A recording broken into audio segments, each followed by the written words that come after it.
La RDC porte plainte contre le Cameroun suite à l'affaire des faux tests du Covid-19. C'est ce qu'a fait savoir la Fédération congolaise de football sur sa page Facebook. La suite, dans un instant.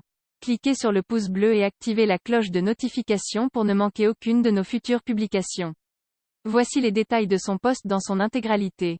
Selon une information en circulation sur la page de Fédération congolaise de football association en abrégé FECOFA, cette dernière a déposé une plainte contre le Cameroun pour le comportement inhumain et antisportif subi par les Léopards lors du quart de finale du CHAN contre les Lions indomptables, peut-on lire sur la page Facebook de la FECOFA.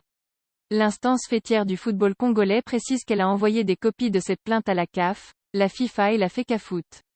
Rappelons que cette plainte intervient dans le cadre des tests contre le Covid-19 à polémique effectués sur la délégation congolaise venue participer au CHAN et pays de Roger Mila.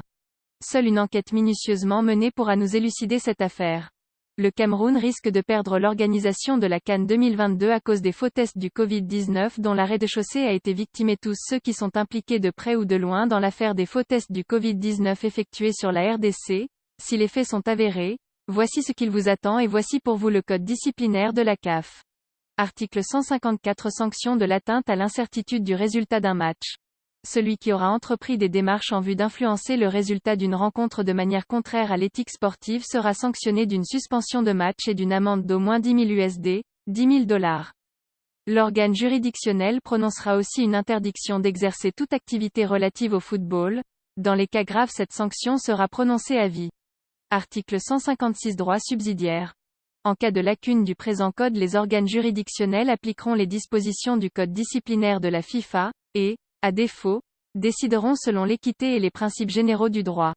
Dans l'ensemble de leurs activités, les organes juridictionnels de la CAF s'inspireront des solutions consacrées par la doctrine, la jurisprudence sportive et la coutume associative. Veuillez prendre 3 secondes pour liker la vidéo et la partager. N'oubliez pas de vous abonner à la chaîne YouTube Camer TV Info et Cameroun Actu. À bientôt pour de nouvelles publications.